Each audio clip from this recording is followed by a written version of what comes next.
दोस्तों, आज की इस वीडियो में हम हिंदी भाषी छात्रों के लिए कर्नाटका शिक्षक पात्रता परीक्षा पेपर 2 के विज्ञान के इम्पोर्टेंट टॉपिक को लेकर आए हैं, जो है फसल उत्पादन एवं प्रबंधन, क्रॉप प्रोडक्शन एंड मैनेजमेंट। हमारा देश कृषि प्रधान देश है। यहाँ फसल का उत्पादन और उसका प्रबंधन काफी इम्पोर्टेंट है।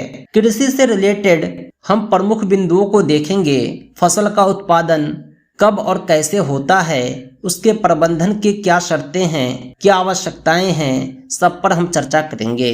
तो आइए क्लास की शुरुआत करते हैं। कृषि हमारे देश की प्रमुख आवश्यकता है। आज से बहुत पहले इस पृथ्वी पर कृषि संभव न था। वो युग हिम युग कहलाता था।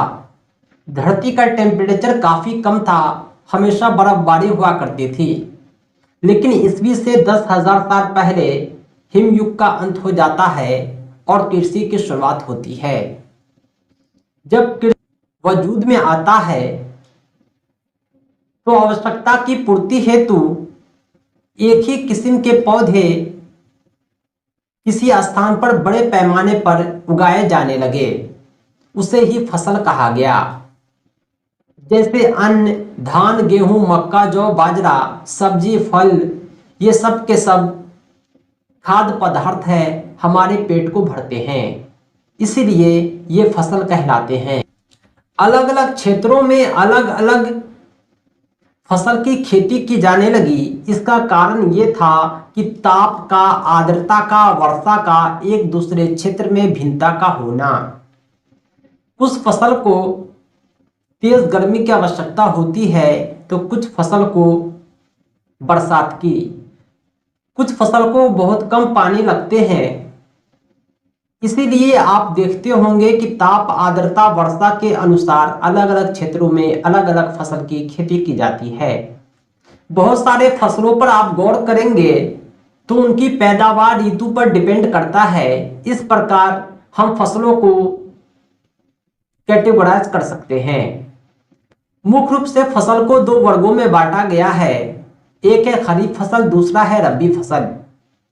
हालांकि इसके अलावा भी फसलों के प्रकार होते हैं, लेकिन ऋतु के अनुसार मुख्यतः दो ही फसल है। खरीफ फसल जो होती है वर्षा ऋतु में बोई जाती है और ठंडी से पहले काट ली जाती है। भारत में जो वर्षा ऋतु है वो जून जुलाई में शुरू हो जाता है। इस फसल में धान, मक्का, सोयाबीन, मूंगफली आदि सम्मिलित है। दूसरा होता है रबी फसल। इसकी बुआई शीत ऋतु में होती है, यानी अक्टूबर नवंबर में। इसमें गेहूं, चना, मटर, सरसों आदि को सम्मिलित किया जाता है। खरीफ और रबी फसल को पहचानने के लिए जीके क्लास में हमने आपको ट्रिक बतलाए थे। खरीफ फसल को याद रख सकते हैं, अरे गधा बाजा मत बजा। अरे से अरहर हो गया, गधा में गौ से गेहूं, धौ से धान, बाजा में बा से बाजरा, जौ से जौ। इस प्रकार हमने बतलाया था। इसी तरह रबी फसल को याद करने का भी ट्रिक बताया था। आज सच में राय में गेम खेला। आज से आलू हो गया। सच में सौ से सरसों, चौ से चना। राय भी रबी फसल है। इसके अलावा मे से मूंग, गे से गेहूं, म से मटर, ये सभी रबी फसल है। मैंने आपको ट्रिक बतलाया था। आगे भी जीके की कक्षाएं आती रहेंगी, याद करने के ट्रिक हम आपको बतलाते रहेंगे। अब हम जानेंगे कृषि पद्धति के बारे में। फसल उत्पादन से लेकर के फसल के भंडारण तक किसान अनेकों प्रक्रियाओं से गुजरते हैं। यही पद्धति कृषि पद्धति कहलाती है। लगभग 7 क्रियाकलाप ऐसे हैं जिससे किसान गुजर कर कृषि को पूरा करते हैं। सबसे पहले मिट्टी तैयार किया जाता है। इसमें क्या होता है कि मिट्टी की जुताई होती है, मिट्टी को नरम बनाया जाता है। आवश्यकता अनुसार धान की खेती में उसे कादो किया जाता है। अलग अलग तरह से फसल के अनुसार मिट्टी तैयार की जाती है। इसके अलावा बुआई होती है। इसमें बीज बोया जाता है। इसके बाद की जो प्रक्रिया है खाद एवं उर्वरक देना है। पौधों को बहुत सारे पोषक तत्व की आवश्यकता होती है जिसे वो धरती से प्राप्त करते हैं। अगर धरती में किसी पोषक तत्व की कमी है तो खाद और उर्वरक की सहायता से उसकी पूर्ति की जाती है। चौथी पद्धति है सिंचाई। पौधे को पानी की भी आवश्यकता होती है ताकि वो अपना भोजन स्वयं बना सके। अगर वर्षा की कमी है तो सिंचाई के अन्य साधन भी अपनाए जाते हैं। इसके अलावा खरपतवार से उन्हें सुरक्षा दी जाती है, उनके आसपास खरपतवार पैदा होकर उन्हें नुकसान न पहुंचाए। जब फसल तैयार हो जाता है तो उसकी कटाई की जाती है, अंत में उसका भंडारण किया जाता है ताकि लॉन्ग टाइम तक उसे सुरक्षित रखा जा सके। कृषि से संबंधित कुछ शब्दावली है जिसे हम जानते हैं। सबसे पहला है जुताई। मिट्टी को उलटने पलटने की प्रक्रिया जुताई कहलाती है। बहुत पहले प्राचीन काल में जुताई के लिए हल का प्रयोग होता था जिसे बैल की सहायता से खेत को जोता जाता था। हालांकि हल का प्रयोग आज भी होता है लेकिन ट्रैक्टर और मशीन का प्रयोग किया जाता है। दूसरा उपकरण है कृषि से संबंधित, वो है कुदाल। इसका प्रयोग किया जाता था खरपतवार निकालने के लिए। इसे मनुष्य हाथ से चलाता था। आजकल जुताई ट्रैक्टर द्वारा संचालित कल्टीवेटर से की जाती है। कल्टीवेटर एक खास तरह का मशीन होता है। दोस्तों आप इमेज में देख पा रहे होंगे, यही है कल्टीवेटर मशीन। खेतों की जुताई आधुनिक समय में इसी तरह की जाती है। अब हल की बैल की आवश्यकता नहीं है।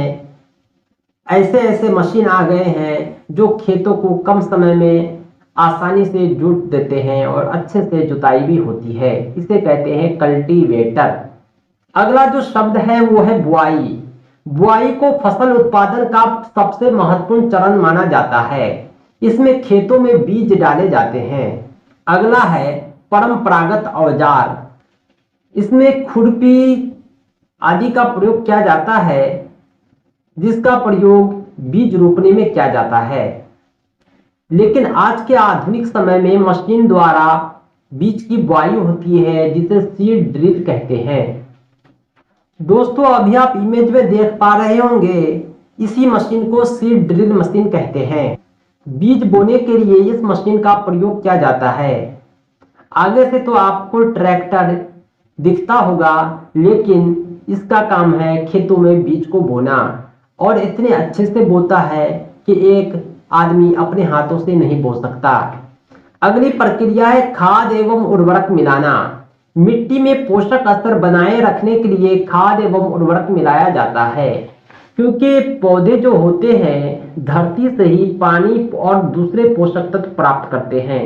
अगर मिट्टी को इन पोषक तत्व की कमी है तो खाद उर्वरक मिलाकर उसकी पूर्ति की जाती है ताकि पौधे को किसी भी प्रकार के विकास में बाधा न आए। अगला है कंपोस्टिंग। नॉर्मली आज जो उर्वरक मिलाया जाता है वो फायदेमंद न होकर के हानिकारक होता है क्योंकि वे सब रसायन होते हैं और केमिकल होते हैं। लेकिन पहले जमाने में कंपोस्टिंग का प्रयोग होता था। रसोई घर के अपशिष्ट सहित पौधे एवं जंतु अपशिष्ट को खाद में परिवर्तित कर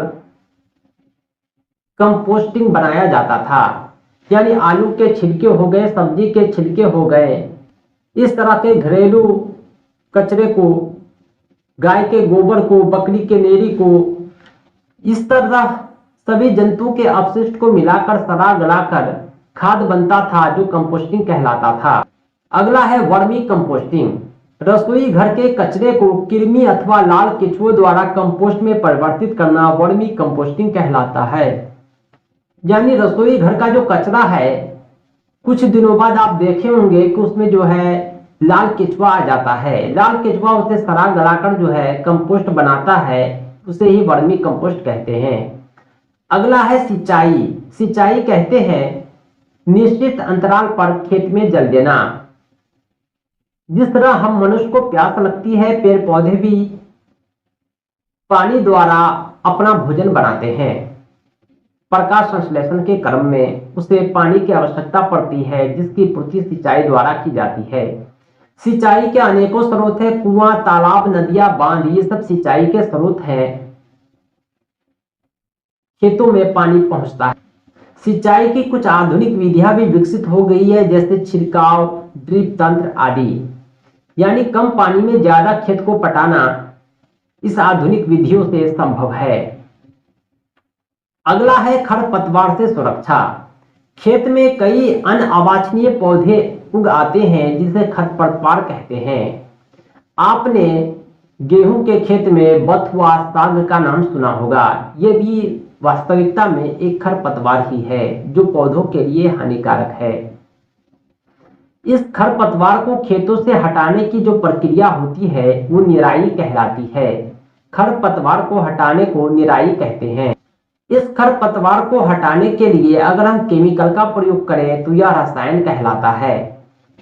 जब फसल तैयार हो जाता है तो उसे काट लिया जाता है, जिसे कटाई कहते हैं। फसल की हाथ से या मशीन से कटाई करना हार्वेस्टर कहलाता है। अंग्रेजी शब्द है हार्वेस्टिंग, इसका मतलब होता है काटना। काटी गई फसलों से बीज को भूसे से अलग करना थ्रेसिंग कहलाता है। गेहूं हो या मछली हो या कोई भी खेत हो, कोई भी फसल हो, जब वो तैयार हो जाता है तो उसकी थ्रेसिंग की जाती है। अनाज एक तरफ इकट्ठा होता है, दूसरी तरफ भूसा इकट्ठा होता है। इस प्रकार हम अनाज को भूसे से अलग कर लेते हैं, जो कहलाता है थ्रेसिंग। अंतिम है भंडारण। जब फसल तैयार हो गया है तो एक महत्वपूर्ण कार्य है उसका भंडारण करना, क्योंकि हम साल भर 2 साल तक उसे खाएंगे तभी जब वह सुरक्षित रहेगा। इसलिए भंडारण भी काफी जरूरी है। बीजों को कीड़ों से, सूक्ष्म जीवों से संरक्षित करने के लिए उचित भंडारण की आवश्यकता होती है। तो दोस्तों आज के लिए इतना ही। कर्नाटका टीईटी 2023 का उर्दू मीडियम और इंग्लिश मीडियम कंप्लीट नोट्स हासिल करने के लिए राब्ता करें 7631314948 पर। वीडियो में हम सिलेक्टेड टॉपिक को ही कवर करते हैं। Syllabus based complete notes, complete syllabus हम पीडीएफ नोट्स में कवर करते हैं, जिसे आप सेल्फ स्टडी से कवर कर पाएंगे। और किसी भी तरह के क्वेश्चन कंफ्यूजन के लिए एग्जाम तक आपको हमारा गाइडेंस मिलता रहेगा। कर्नाटका टीईटी के सारे मवाद आपको हमारी एंड्रॉयड एप्लीकेशन टीचर रहमत पर मिल जाएगा, जिसे आप प्ले स्टोर से डाउनलोड कर सकते हैं। हमारी ऐप का लिंक इस वीडियो के डिस्क्रिप्शन में भी मौजूद है।